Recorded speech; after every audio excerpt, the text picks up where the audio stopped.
Caminhar pelas ruas estreitas do sul de Minas é conhecer um pouco da história do Brasil. Casarões, sobrados e igrejas representam um verdadeiro tesouro a céu aberto. Essas fachadas são capazes de revelar as relações de poder e de crença, a ordem política e os valores estéticos de outras épocas.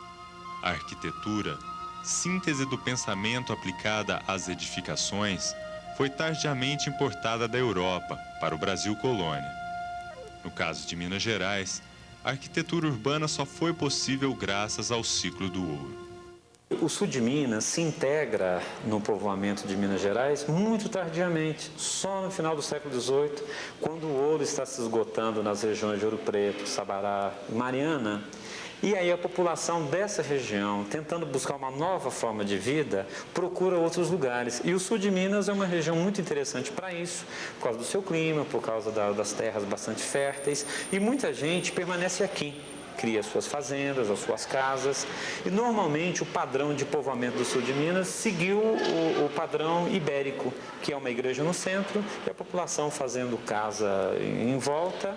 E com isso as cidades começaram a crescer. Assim, o panorama das cidades do sul de Minas é composto de diferentes cenários que documentam o passar do tempo na região.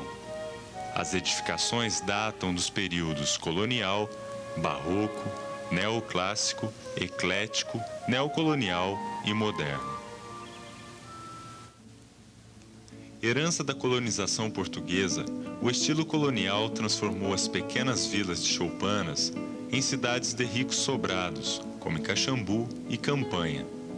As casas refletem as cores do céu, o branco esparrama-se pelas paredes e o azul colore janelas e portas.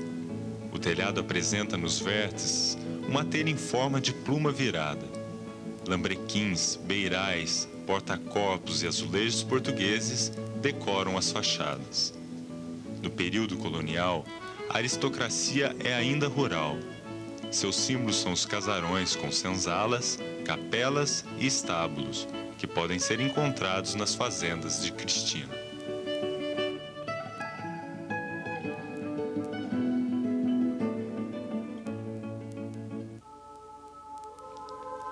Junto com o colonial, um novo estilo se manifesta, o barroco.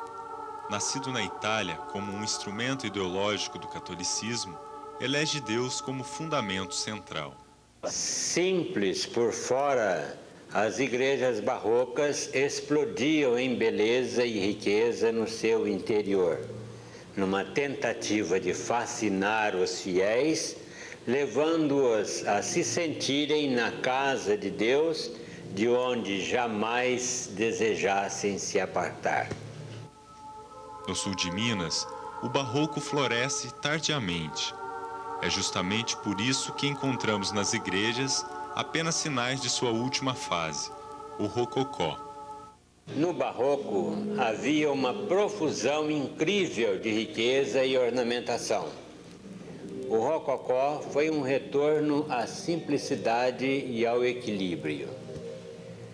Voltaram as linhas da estrutura arquitetônica e os ornamentos se restringiram a elementos comedidos da natureza em delicadas composições.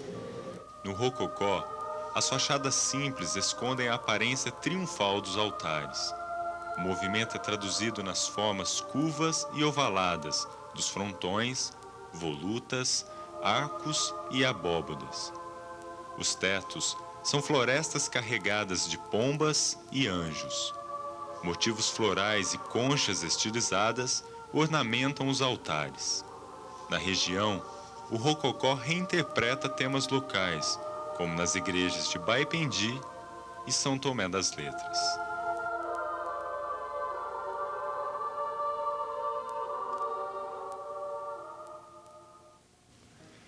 A chegada da família imperial traz ao Brasil, a partir de 1816, um novo estilo na arquitetura, o neoclássico.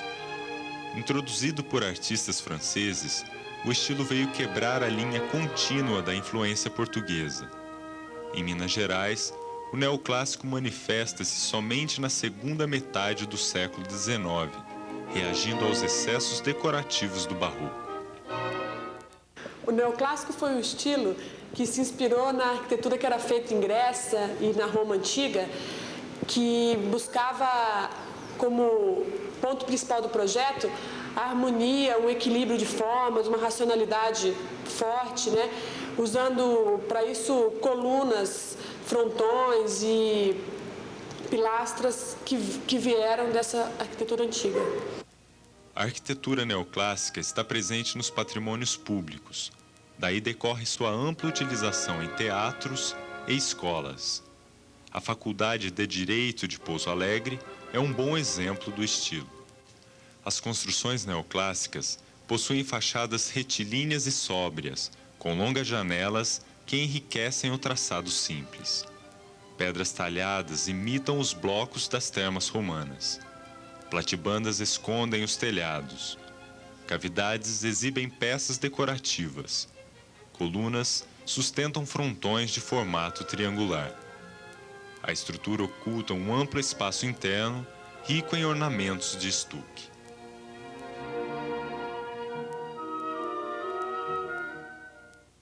As transformações da passagem do século XIX para o XX impulsionaram uma nova fase na arquitetura, o ecletismo. Movimento que inicia-se nas igrejas, explorando os recursos decorativos de vários estilos. O ecletismo, ele não é um estilo arquitetônico, né?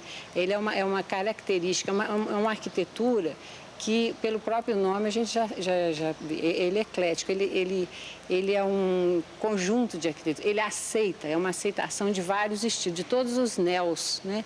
O neoclássico, o neogótico e outros neos que vão acontecer. O ecletismo se difunde por todo o sul de Minas e se manifesta com maior intensidade que os demais estilos. Ganha maior expressão nas residências, motivado pela crescente era industrial. Nas fachadas e varandas, existe uma profusão de ornamentos. Ferragens com motivos florais, carrancas e figuras de animais enfeitam os edifícios. O ecletismo é próprio da classe burguesa. A aparência das casas indica a condição financeira e o papel social de seu proprietário, registrado nas iniciais dos nomes gravadas nas paredes, como nesta casa em Itajubá, onde viveu o ex-presidente Venceslau Braz.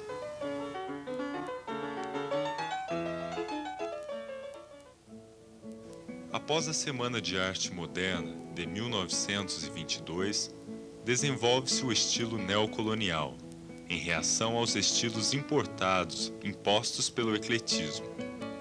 O neocolonial foi uma tentativa de retorno à tradição da construção brasileira, conservando as mesmas características do estilo colonial primitivo. Porém, o neocolonial explora as técnicas e os recursos da engenharia contemporânea.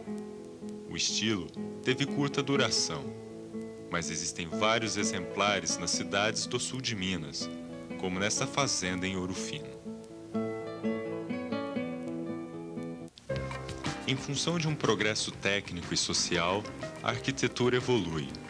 A partir dos anos 30 é implantado no Brasil o estilo moderno, que tem como marco inicial o edifício do Ministério da Educação, no Rio de Janeiro. O modernismo surgiu no início desse século com uma arquitetura bem limpa, de volumes bem definidos, geométricos, linhas retas, linhas bem puras, justamente abandonando, contestando aqueles elementos de adorno do classicismo, uma coisa até meio artesanal. E a arquitetura brasileira se destacou mundialmente justamente com o modernismo, que foi quando se desenvolveu uma tecnologia nacional. Até então, toda a produção arquitetônica brasileira era com tecnologia importada. No sul de Minas, assim como em todo o país, passa a vigorar o princípio da planta livre. As construções ganham formas geométricas e exploram tendências à verticalidade. O concreto armado, o aço e o vidro tomam conta das edificações. Com o estilo moderno, desenvolve-se o paisagismo, surgindo pátios e jardins. Estes edifícios em São Lourenço representam bem o estilo.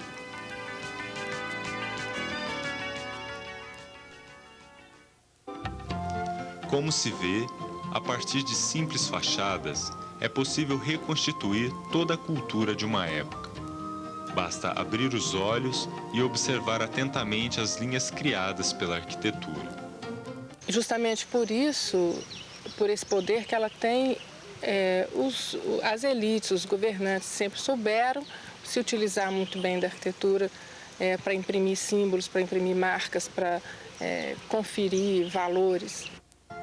Fachadas, janelas e vitrais, arcos, colunas e altares. Por trás de tudo isso, há uma imanente relação de poder, uma ligação com o homem, com a natureza e com Deus.